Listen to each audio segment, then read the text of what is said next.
नमस्कार दोस्तों, आपका स्वागत है अपने YouTube channel P for portfolio में। फंडामेंटल एनालिसिस के सीरीज में आगे बढ़ते हुए लेवरेज रेशियो को समझेंगे। ये डीई रेशियो यानी कि डेट टू इक्विटी रेशियो क्या होता है, इंटरेस्ट कवरेज रेशियो क्या होता है, इन सभी चीजों के बारे में बात करेंगे। लेकिन उससे पहले अगर आपने चैनल को सब्सक्राइब नहीं किया है तो प्लीज सब्सक्राइब कीजिए और रेगुलर अपडेट्स पाने के लिए नोटिफिकेशन बेल को प्रेस कीजिए। साथ ही साथ टेलीग्राम चैनल को भी ज्वाइन कीजिए जिसकी लिंक डिस्क्रिप्शन बॉक्स में दी गई है। तो सबसे पहले समझ लेते हैं लेवरेज रेशियो क्या होता है। तो a leverage ratio is any of one several financial measurements that took look at how much capital comes in the form of debt यानी कि लोन्स, कर्जा, और assesses the ability of a company to meet its financial obligation. सरल भाषा में समझने की कोशिश करें तो लेवरेज रेशियो हमें बताने की कोशिश करते हैं कि एक कंपनी की जो भी फाइनेंशियल जरूरतें होती हैं, जो भी खर्चे होते हैं, वो पूरे करने के लिए कंपनी डेब्ट का यानी कि कर्जे का कितना सहारा ले रही है, ये हमें लेवरेज रेशियो से पता चलता है।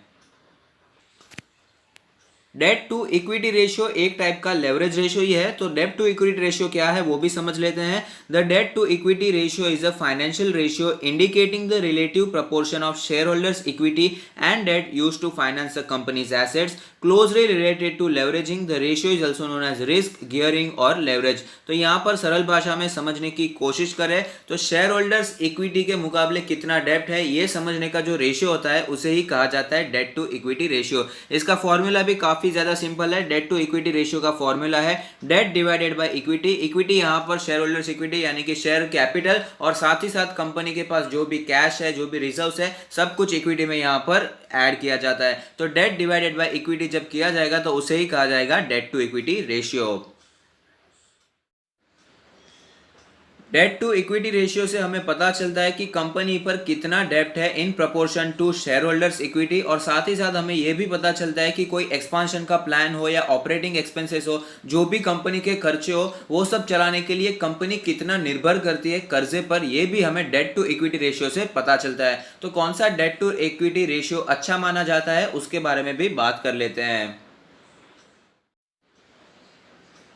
A good long-term debt-to-equity ratio varies depending on the type of company and what industry it's in. ये डिपेंड करता है कंपनी पर कि कंपनी कौन से इंडस्ट्री से बिलोंग करती है, उस पर डिपेंड करेगा कि कौन सा रेशियो इसके लिए अच्छा है। लेकिन जनरली अगर बात करें तो generally speaking a healthy ratio would be at maximum 0.5, और to put that another way the company would need to use half of its total assets to repay every penny of its debt at any given time. तो यहाँ पर generally अगर बात करें तो एक healthy ratio वही होता है जिसका डेट टू इक्विटी रेशियो 0.5 के आसपास ही हो, क्योंकि आपको भी पता है कर्जा जितना कंपनी पर बढ़ता है, रिस्क बढ़ता जाता है कि वो कंपनी वो कर्जे को मैनेज कर पाएगी या नहीं, मैनेजमेंट उस कर्जे को अच्छी तरह से मैनेज कर पाके कर्जे को चुका पाएंगे या नहीं, काफी ज्यादा मुश्किलें आ जाती है। कई कंपनीज हमने ऐसी भी देखी है, बहुत ज्यादा कर्जा होने के कारण कंपनी बैंकरप्ट हो जाती है, जैसे कि भूषण स्टील्स है, आलोक इंडस्ट्री है, और कई भी ऐसे एग्जांपल्स हमें देखने को मिलते हैं। इसीलिए डेट टू इक्विटी रेशियो जितना कम होता है उतना ही बेहतर होता है। लेकिन कंपनी कई बार डेट लेती है, एक्सपांशन के लिए उन्हें कर्जा लेना पड़ता है, तो 0.5 0.6 के आसपास होता है तो उसे हम मैनेजेबल डेट कह सकते हैं। लेकिन ये अगर बढ़ता जाता है तो हमें यहाँ पर खतरे की घंटी इसे समझना चाहिए। डेट टू इक्विटी रेशियो अगर 1 हो जाता है तो ऐसा मानना चाहिए कि शेयर होल्डर्स इक्विटी और डेट दोनों ही समान हो चुके हैं, तो यहाँ पर खतरे की घंटी बज चुकी है। और जितना डेट टू इक्विटी रेशियो बढ़ता जाएगा उतना ही यहाँ पर हमें सावधान होना चाहिए एज अ इन्वेस्टर। अब यहाँ पर रियल लाइफ एग्जांपल भी लेते हैं। ऑटो इंडस्ट्री से मैंने मारुति सुजुकी को चुना है। आप देख पाएंगे डेट टू इक्विटी रेशियो है 0.00, यानी कि कंपनी पे कोई भी कर्जा ही नहीं है, एकदम चिंता मुक्त हो गए यहाँ पर हम कि कंपनी पे कोई भी कर्जा नहीं है, तो टेंशन लेने वाली बात बिल्कुल भी यहाँ पर दिखाई नहीं देती है। दूसरी पीयर कंपनीज ले तो वो है टाटा मोटर्स। तो आप देख पाएंगे डेट टू इक्विटी रेशियो है 1.58 का, यानी कि शेयर होल्डर्स इक्विटी से यहाँ पर ज्यादा डेट हमें दिखाई दे रहा है, 1.5 गुना ज्यादा यहाँ पर दिखाई देता है। अगर 1 रुपए का शेयर होल्डर्स इक्विटी है तो यहाँ पर जो कर्जा कंपनी पे है वो है 1 रुपए 58 पैसे का। तो यहाँ पर खतरे की घंटी बज चुकी है, और इसी के कारण हम देख सकते हैं कि कंपनी का शेयर प्राइस भी हमें बहुत ज्यादा पिटता हुआ नजर आता है। तो यहाँ पर कंपनी पे बहुत ज्यादा कर्जा है, ये हमें डेट टू इक्विटी रेशियो से पता चलता है। अब ये इंटरेस्ट कवरेज रेशियो क्या होता है उसके बारे में भी जरा सी बात कर लेते हैं। The interest coverage ratio measures how many times a company can cover its current interest payment with its available earnings. The ratio is calculated by dividing a company's earnings before interest and taxes by the company's interest expenses for the same period. सरल भाषा में समझने की कोशिश करें तो interest coverage ratio देखकर हमें पता चलता है कि कंपनी कितनी कैपेबल है अपने इंटरेस्ट को पे करने में। यहाँ पर एक बार जरा फॉर्मूला भी देख लेते हैं। Interest coverage ratio is equal to earnings before interest and tax divided by interest expense. यहाँ पर एक एग्जांपल भी मैं आपको देना चाहूंगा। सपोज आपने भी कोई कर्जा लेकर रखा है और आपका जो इंटरेस्ट आता है वो है 1 रुपए का, लेकिन आप कैपेबल हैं कि वो 1 रुपए की जगह पर आप 100 रुपए भी दे सकते हैं, तो आपका जो इंटरेस्ट कवरेज रेशियो हो जाएगा वो हो जाएगा 100 रुपए का। तो यहाँ पर जितना ज्यादा इंटरेस्ट कवरेज रेशियो देखने को मिलता है उतना ही कंपनी के लिए अच्छा होता है।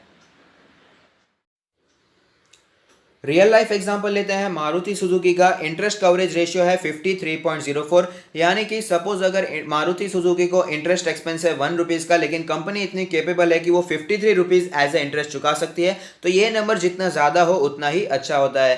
टाटा मोटर्स की बात करें तो इंटरेस्ट कवरेज रेशियो है -0.06, तो ये नेगेटिव इंटरेस्ट कवरेज रेशियो का मतलब क्या होता है वो भी एक बार जान लेते हैं।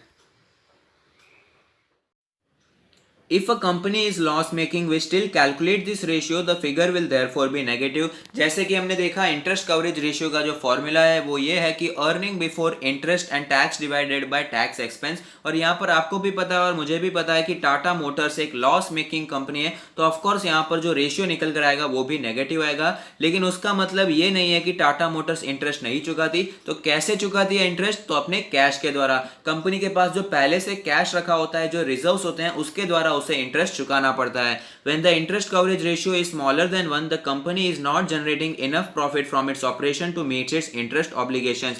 तो जब भी इंटरेस्ट कवरेज रेशियो 1 से नीचे चला जाए तो ये इन्वेस्टर्स के लिए खतरे की घंटी होती है कि यहाँ पर कंपनी इतना प्रॉफिट जनरेट नहीं कर पा रही है कि वो अपने सारे इंटरेस्ट को चुका पाए। तो ये एक खतरे की घंटी होती है जिसे हमें ध्यान में रखना चाहिए।